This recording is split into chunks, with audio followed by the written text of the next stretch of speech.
برادران اسلام السلام علیکم ورحمۃ اللہ وبرکاتہ۔ حضرات، آج میں جناب ابو طالب کے ایمان نہ لانے کی بحث کے متعلق میں کچھ عرض کروں گا، آپ حضرات اسے بغور سماعت فرمائیں۔ یہ مسئلہ جو ہے اختلافی ہے، اور اس دن یعنی آج دو تین دن ہو گئے جس میں یہ مسئلہ رکھا گیا تھا، تو میں نے کہا انشاءاللہ اس کا جواب جو ہے میں اچھی طریقے سے دوں گا۔ تو میں نے آج جو ہے اس مسئلے پر جو ہے اس کی بحثیں اور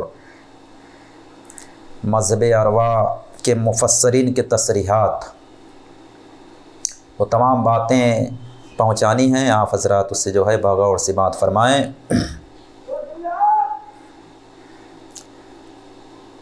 حضرت ابو ہریرہ رضی اللہ تعالیٰ عنہ بیان کرتے ہیں کہ رسول اللہ صلی اللہ علیہ وسلم نے اپنے چچا ابو طالب سے فرمایا، آپ کلمہ پڑھ لیجئے کہ میں قیامت کے دن آپ کے اسلام کی گواہی دوں گا۔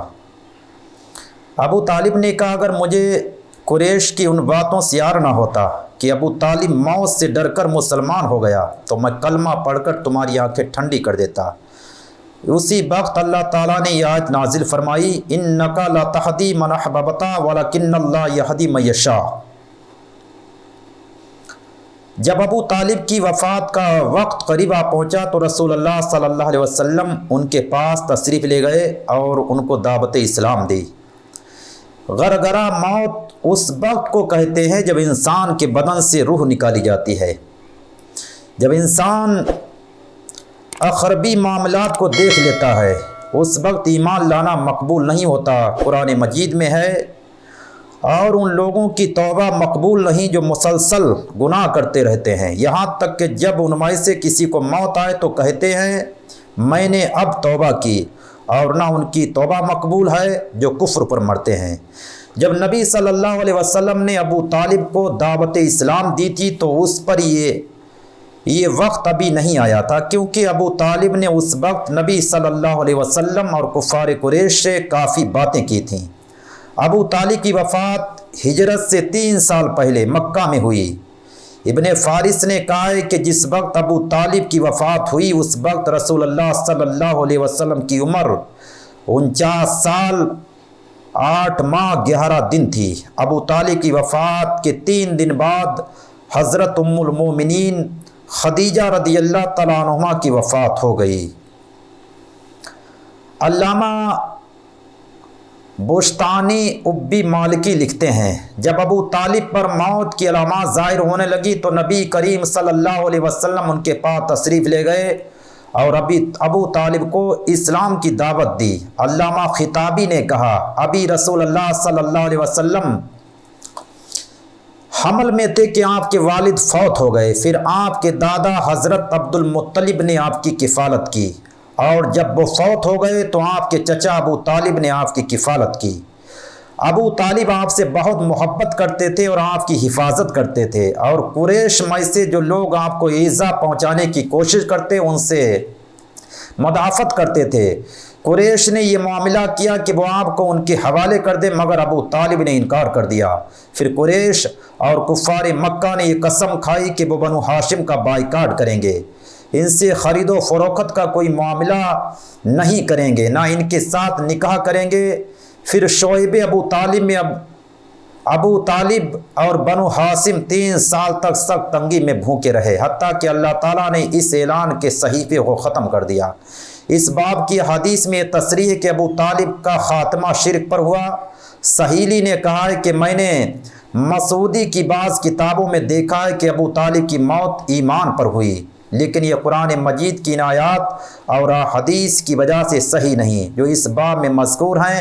اور بعض سیرت کی کتابوں میں لکھا ہے کہ عواس نے کہا میرے بھائی نے وہ کلمہ پڑھ لیا جس کا آپ نے حکم دیا، اس سے استدلال کرنا صحیح نہیں۔ کیونکہ رسول اللہ صلی اللہ علیہ وسلم نے فرمایا میں نے نہیں سنا، اور عباس اس وقت مسلمان نہیں ہوئے تھے، اس لیے ان کی شہادت معتبر نہیں۔ یہ شیعہ کی روایت ہے۔ امام بیہقی نے کہا اس کی سند منقطع ہے، نیز صحیح بخاری اور صحیح مسلم میں ہے کہ اسلام لانے کے بعد حضرت عباس نے رسول اللہ صلی اللہ علیہ وسلم سے ابو طالب کے متعلق سوال کیا تو آپ نے فرمایا وہ ٹخنوں تک آگ میں ہیں، اگر میں نہ ہوتا تو وہ دوزخ کے آخری طبقے میں ہوتا۔ یہ باتیں دلائل النبوہ میں لکھی ہوئی ہیں۔ اگر یہ کہا جائے کہ ابو طالب دل سے رسول اللہ صلی اللہ علیہ وسلم کے مصدق تھے تو کیا اس وجہ سے ان کو مومن کہا جائے گا؟ اس کا جواب یہ ہے کہ انہوں نے ایمان کو یہ کہہ کر مسترد کر دیا کہ وہ عبد المطلب کی ملت پر ہیں۔ حدیث نمبر 4 میں ہے رسول اللہ صلی اللہ علیہ وسلم نے موت سے کچھ وقت پہلے ابو طالب کو اسلام قبول کرنے کی تلقین کی، لیکن ابو طالب نے لا الہ الا اللہ کہنے سے انکار کر دیا۔ رسول اللہ صلی اللہ علیہ وسلم نے فرمایا باخدا میں تمہارے لیے اس وقت تک مغفرت کرتا رہوں گا جب تک مجھے اللہ تعالیٰ اس سے روک نہ دے، اس لیے آیت نازل ہوئی ما کان للنبی والذین آمنوا ان یستغفروا، نبی اور ایمان والوں کے لیے جائز نہیں کہ وہ مشرکین کے لیے مغفرت کی دعا کریں، خواہ وہ ان کے قرابت دار ہوں، جب ان پر ظاہر ہو چکا کہ وہ دوزخی ہیں۔ علامہ علوسی حنفی اس آیت کی تفسیر میں لکھتے ہیں صحیح یہ ہے کہ یہ آیت ابو طالب کے متعلق نازل ہوئی ہے، کیونکہ امام احمد بن حنبل، امام ابن ابی شیبہ، امام بخاری، امام مسلم، امام نسائی، امام ابن جریر، امام ابن منذر، امام بیہقی نے مسیب بن حزن سے روایت کیا ہے کہ جب ابو طالب کی وفات کا وقت قریب آیا تو نبی صلی اللہ علیہ وسلم ان کے پاس تشریف لے گئے۔ اس وقت ان کے پاس ابو جہل اور عبداللہ بن ابی امیہ بیٹھے ہوئے تھے۔ نبی صلی اللہ علیہ وسلم نے ان سے فرمایا اے چچا لا الہ الا اللہ کہو، میں اللہ کے نزدیک اس کلمہ سے حجت پکڑوں گا۔ ابو جہل اور عبداللہ بن ابی امیہ نے کہا اے ابو طالب کیا تم عبد المطلب کی ملت سے اعراض کر رہے ہو؟ رسول اللہ صلی اللہ علیہ وسلم اس پر لا الہ الا اللہ پیش کرتے رہے اور ابو جہل اور عبداللہ اس کو اس کلمہ کے خلاف بھڑکاتے رہے۔ آخر میں ابو طالب نے کہا کہ وہ عبد المطلب کی ملت پر ہیں اور لا الہ الا اللہ کہنے سے انکار کر دیا۔ پھر نبی صلی اللہ علیہ وسلم نے فرمایا میں تمہارے لیے اس وقت تک مغفرت کی دعا کرتا رہوں گا جب تک مجھے اس سے منع نہ کیا جائے، اس لیے یہ آیت نازل ہوئی۔ امام ابن اسحاق نے اپنی سیرت میں حضرت ابن عباس رضی اللہ تعالیٰ عنہما سے ایک طویل حدیث روایت کی ہے جس میں یہ ہے کہ ابو طالب مرض الموت میں نبی صلی اللہ علیہ وسلم نے ان سے کہا اے چچا آپ لا الہ الا اللہ کہیں تاکہ قیامت کے دن آپ کے لیے میری شفاعت جائز ہو، اور نبی صلی اللہ علیہ وسلم نے باصرار ترغیب دی۔ ابو طالب نے کہا با خدا بھتیجے اگر مجھے خدشہ نہ ہوتا کہ میرے بعد قریش تم پر اور تمہارے باپ کی اولاد پر ملامت کریں گے اور قریش یہ کہیں گے کہ اس نے موت کے ڈر سے کلمہ پڑھ لیا، تو میں کلمہ پڑھ لیتا اور میں صرف تمہاری خوشی کے لیے کلمہ پڑھتا۔ جب ابو طالب پر موت کا وقت قریب آیا تو عباس نے ان کی طرف دیکھا تو ان کے ہونٹ ہل رہے تھے، انہوں نے کان لگا کر سنا اور حضور صلی اللہ علیہ وسلم سے کہا اے بھتیجے تم نے اس سے جس کلمہ کو پڑھنے کے لیے کہا تھا اس نے وہ کلمہ پڑھ لیا ہے۔ رسول اللہ صلی اللہ علیہ وسلم نے فرمایا میں نے نہیں سنا۔ سیرت ابن حسام جلد 2، الوداع والنہایا جلد 3۔ اس روایت سے ابو طالب کے جو آثار حضور کی مدح میں مشہور ہیں ان سے علماء شیعہ نے یہ استدلال کیا ہے کہ ابو طالب مومن تھے۔ اس کا جواب یہ ہے کہ ان اشعار کی سند منقطع ہے۔ علاوہ ازیں ان اشعار میں ابو طالب کے ایمان لانے کی تصریح نہیں رہی، یہ روایت تو یہ شیعہ کی روایت ہے، اس سے استدلال صحیح نہیں ہے۔ علاوہ ازیں اس روایت میں یہ بھی ہے کہ آپ نے فرمایا میں نے نہیں سنا۔ باقی ابو طالب نے رسول اللہ صلی اللہ علیہ وسلم کی مدد اور نصرت کی تو وہ دین اسلام کی محبت میں نہیں بلکہ نسب اور قرابت کی محبت کی وجہ سے کی، اور یہ اعتبار دینی محبت کا ہے، نسبی محبت کا نہیں ہے۔ علاوہ ازیں رسول اللہ صلی اللہ علیہ وسلم کے شدید اصرار کے بعد بھی ابو طالب نے ایمان نہ لا کر آپ کو سخت اذیت بھی تو پہنچائی ہے، تاہم ابو طالب کے کفر کے باوجود ان کی اس طرح مذمت نہ کی جائے جس طرح ابو جہل اور دیگر کفار کی مذمت کی جاتی ہے۔ یہ تمام باتیں جو ہیں علامہ سید محمود آلوسی حنفی متوفہ 1280 ہجری نے اپنی کتاب روح المعانی میں درج کی ہیں، اور یہی باتیں جو ہیں امام فخر الدین رازی عمر رازی متوفہ 606 ہجری نے تفسیر کبیر اور جلد 4 کے اندر بھی لکھی ہیں، اور حافظ اماد الدین ابن کثیر متوفہ 774 ہجری نے تفسیر ابن کثیر کے اندر یہ باتیں لکھی ہیں، اور علامہ عبداللہ محمد بن احمد قرطبی مالکی متوفہ 600 نے بھی الجامعہ الحکام القرآن کے اندر یہ باتیں لکھی ہیں۔ اچھا، امام بیہقی نے اس روایت کو نقل کرنے کے بعد لکھا کہ اس کی سند منقطع ہے، اور حضرت عباس جو اس حدیث کے راوی ہیں اس وقت مسلمان نہیں ہوئے تھے، اور مسلمان ہونے کے بعد انہوں نے خود رسول اللہ صلی اللہ علیہ وسلم سے ابو طالب کی عاقبت کے متعلق سوال کیا کہ آپ نے ابو طالب کو کیا نفع پہنچایا، وہ آپ کی مدافعت کرتا تھا؟ حضور نے فرمایا ہاں، وہ ٹخنوں تک آگ میں ہے، اور اگر میں نہ ہوتا تو وہ دوزخ کے آخری طبقے میں ہوتا۔ اس حدیث کو امام بخاری اور امام مسلم نے روایت کیا ہے، اور وہ ضعیف روایت اس صحیح حدیث سے تصادم کی قوت نہیں رکھتی۔ دلائل النبوہ نیز قرآن مجید میں ہے، بے شک آپ جسے چاہیں اس کو ہدایت یافتہ نہیں کرتے، لیکن اللہ جسے چاہے اس کو ہدایت یافتہ کرتا ہے۔ آپ بظاہر ہدایت دیتے ہیں، حقیقتاً ہدایت نہیں دیتے۔ حقیقتاً ہدایت اللہ تعالیٰ دیتا ہے، یعنی ہدایت کو پیدا کرتا ہے۔ حافظ ابن کثیر حنبلی نے بھی اسی آیت کی تفسیر میں باکثرت احادیث کے حوالوں سے ابو طالب کا ایمان نہ لانا بیان کیا ہے۔ علامہ قرطبی مالکی نے بھی یہی لکھا ہے۔ امام رازی شافعی لکھتے ہیں، وظاہر اس آیت کو ابو طالب کے کفر پر دلالت نہیں۔ ججاز نے کہا مسلمانوں کا اس پر اجماع ہے کہ یہ آیت ابو طالب کے متعلق نازل ہوئی، کیونکہ ابو طالب نے اپنی موت کے وقت کہا اے بنو عبد مناف کی جماعت، محمد صلی اللہ علیہ وسلم کی اطاعت کرو اور ان کی تصدیق کرو، تم ہدایت اور فلاح پاؤ گے۔ رسول اللہ صلی اللہ علیہ وسلم نے فرمایا اے چچا، آپ ان کو نصیحت کر رہے ہیں، خود اس نصیحت پر عمل کیوں نہیں کرتے؟ ابو طالب نے کہا تم کیا چاہتے ہو؟ آپ نے فرمایا آج آپ کا دنیا میں آخری دن ہے، میں چاہتا ہوں کہ آپ لا الہ الا اللہ کہیں تاکہ میں اللہ کے سامنے آپ کے ایمان کی گواہی دوں۔ ابو طالب نے کہا اے بھتیجے، میں جانتا ہوں کہ تم صادق ہو، لیکن میں اس بات کو ناپسند کرتا ہوں کہ یہ کہا جائے کہ ابو طالب موت سے ڈر گیا۔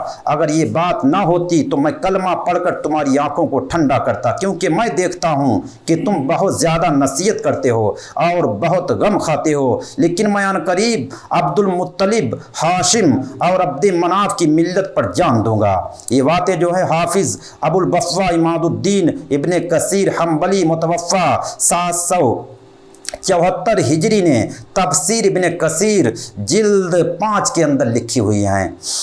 اس کے بعد میں علامہ آلوسی حنفی اس آیت کی تفسیر میں اور لکھتے ہیں، امام عبد بن حمید، امام مسلم، امام ترمذی، امام ابن ابی حاتم، امام ابن مردیہ، امام ابن بیہقی نے حضرت ابو ہریرہ سے روایت کیا کہ جب ابو طالب پر موت آنے لگی تو ان کے پاس نبی صلی اللہ علیہ وسلم تشریف لے گئے اور فرمایا اے چچا لا الہ الا اللہ کہیے، میں قیامت کے دن اللہ کے سامنے آپ کے حق میں گواہی دوں گا۔ ابو طالب نے کہا اگر مجھے قریش کی ملامت کا خدشہ نہ ہوتا کہ وہ کہیں گے کہ اس نے موت کے ڈر سے کلمہ پڑھ لیا تو میں تمہاری آنکھیں ٹھنڈی کر دیتا۔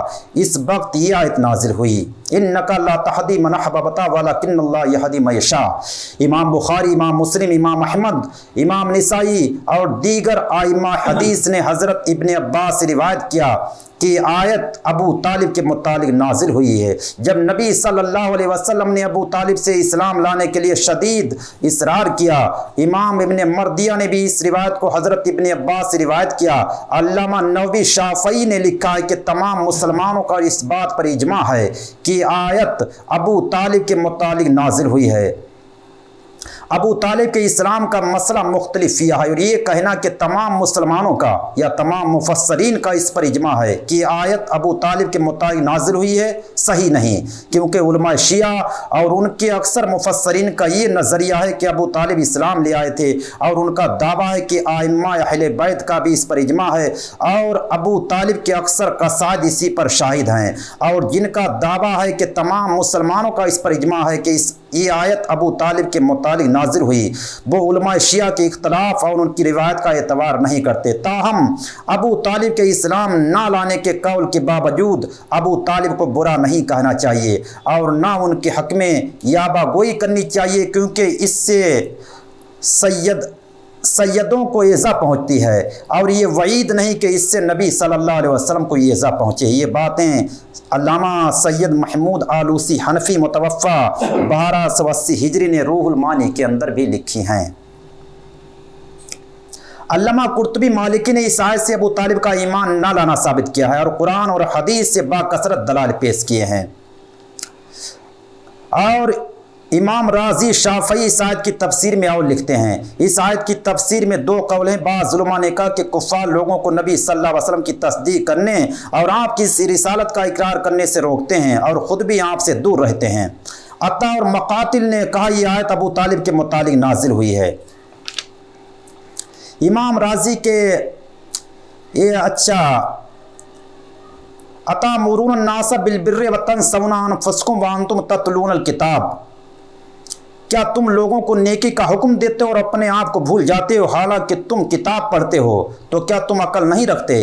اس آیت میں بھی نیکی کا حکم دینے کی مذمت نہیں کی گئی بلکہ نیکی کا حکم دینے کے باوجود نیکی پر عمل نہ کرنے کی مذمت کی گئی ہے۔ اسی طرح زیر بحث آیت میں بھی رسول اللہ صلی اللہ علیہ وسلم کو ایذا پہنچانے کی ممانعت کی مذمت نہیں کی گئی بلکہ مذمت اس بات کی ہے کہ آپ کو ایذا رسانی سے منع کرنے کے باوجود یہ لوگ آپ پر ایمان نہیں لاتے اور آپ سے دور بھاگتے ہیں۔ خلاصہ یہ ہے کہ سورہ توبہ، سورہ قصص اور سورہ انعام کو ان 3 آیتوں میں ابو طالب کے ایمان نہ لانے کو بیان کیا گیا ہے اور یہی اہل سنت اور جماعت کا مسلک ہے۔ البتہ جب کوئی مسئلہ پوچھے تو صرف اتنا کہہ دینا چاہیے کہ ابو طالب کا ایمان قرآن اور حدیث سے ثابت نہیں ہے اور یہی اہل سنت اور جماعت کا مختار ہے۔ بلا ضرورت اور بلا وجہ ابو طالب کو کافر کہنے کی رٹ لگانا نہیں چاہیے اور نہ دیگر کفار قریش کی طرح ابو طالب کو برا کہنا چاہیے، کیونکہ بہرحال ابو طالب نے رسول اللہ صلی اللہ علیہ وسلم کی پرورش،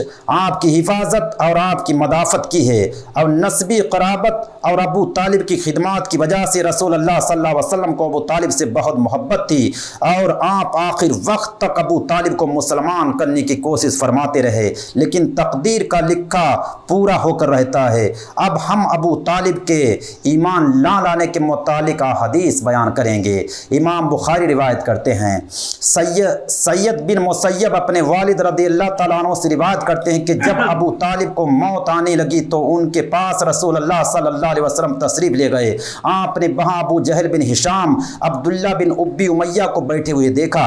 رسول اللہ صلی اللہ علیہ وسلم نے ابو طالب سے کہا، اے چچا کلمہ لا الہ الا اللہ پڑھیے، میں قیامت کے دن اس کلمہ کی آپ کے لیے شہادت دوں گا۔ ابو جہل اور عبداللہ بن امیہ نے کہا، اے ابو طالب کیا تم عبد المطلب کی ملت سے اعراض کر رہے ہو؟ رسول اللہ صلی اللہ علیہ وسلم مسلسل ابو طالب پر کلمہ پیش کرتے رہے اور وہ دونوں اپنی بات دہراتے رہے حتیٰ کہ ابو طالب نے آخر میں یہ کہا وہ عبد المطلب کی ملت پر ہیں اور لا الہ الا اللہ کہنے سے انکار کر دیا۔ رسول اللہ صلی اللہ علیہ وسلم نے فرمایا، باخدا میں آپ کے لیے اس وقت تک استغفار کرتا رہوں گا جب تک مجھے اس سے روک نہ دیا جائے۔ اسی وجہ سے اللہ تعالیٰ نے یہ آیت نازل کی، نبی اور مومنین کے لیے جائز نہیں کہ وہ مشرکین کے لیے استغفار کریں۔ اس حدیث کو امام مسلم، امام نسائی نے بھی روایت کیا ہے۔ نیز یہ حدیث مسند امام احمد بن حنبل اور دلائل النبوہ بھی موجود ہے۔ نیز امام مسلم روایت کرتے ہیں، حضرت ابو ہریرہ بیان کرتے ہیں کہ رسول اللہ صلی اللہ علیہ وسلم نے اپنے چچا سے فرمایا، لا الہ الا اللہ پڑھے، میں قیامت کے دن آپ کے حق میں اس کی گواہی دوں گا۔ ابو طالب نے کہا، اگر مجھے قریش کے آر دلانے کا خوف نہ ہوتا کہ وہ کہیں گے کہ یہ بے صبری کی وجہ سے مسلمان ہو گیا تو میں کلمہ پڑھ کر تمہاری آنکھیں ٹھنڈی کر دیتا۔ تب اللہ تعالیٰ نے آیت نازل فرمائی، بے شک آپ جس کو چاہیں ہدایت یافتہ نہیں کرتے لیکن اللہ تعالیٰ جس کو چاہتا ہدایت یافتہ کرتا ہے۔ اس حدیث کو امام ترمذی نے اور امام احمد نے بھی روایت کیا ہے۔ امام بخاری پھر روایت کرتے ہیں، حضرت عباس بن عبد المطلب نے نبی صلی اللہ علیہ وسلم سے عرض کیا، آپ نے اپنے چچا سے کس عذاب کو دور کیا؟ وہ آپ کی طرف سے مدافعت کرتے تھے، حضور آپ کی خاطر غضبناک ہوتے تھے۔ حضور نے فرمایا، وہ ٹخنوں تک آگ میں ہیں، اگر اگر میں نہ ہوتا تو وہ آگ کے آخری طبقے میں ہوتا۔ اس حدیث کو امام مسلم، امام احمد بن حنبل، امام ابو لیلہ اور امام البیہقی نے بھی روایت کیا ہے، نیز امام بخاری اور روایت کرتے ہیں۔ حضرت ابو سعید بیان کرتے ہیں کہ انہوں نے سنا نبی صلی اللہ علیہ وسلم کے سامنے ابو طالب کا ذکر کیا گیا۔ آپ نے فرمایا قیامت کے دن میری شفاعت سے ان کو نفع پہنچے گا، ان کو تھوڑی سی آگ میں ڈالا جائے گا جو ان کے ٹخنوں تک پہنچے گی، جن سے ان کا دماغ کھول رہا ہوگا۔ اس حدیث کو امام مسلم، امام احمد اور امام بیہقی نے بھی روایت کیا ہے۔ امام مسلم اور روایت کرتے ہیں، حضرت ابن عباس بیان کرتے ہیں کہ رسول اللہ صلی اللہ علیہ وسلم نے فرمایا سب سے کم دوزخ کا عذاب ابو طالب کو ہوگا، ان کو آگ کی 2 جوتیاں پہنائی جائیں گی جن سے ان کا دماغ کھول رہا ہوگا۔ اس حدیث کو امام احمد بن حنبل اور امام بیہقی نے روایت کیا ہے۔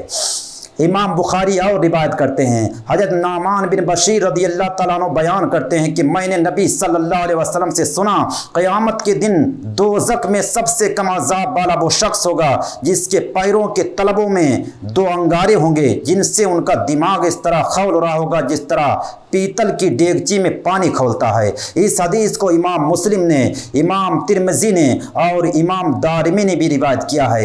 امام احمد نے اس حدیث کو حضرت ابو ہریرہ، حضرت ابو سعید خدری، حضرت نعمان بن ثابت بشیر رضی اللہ تعالیٰ عنہم سے روایت کیا ہے۔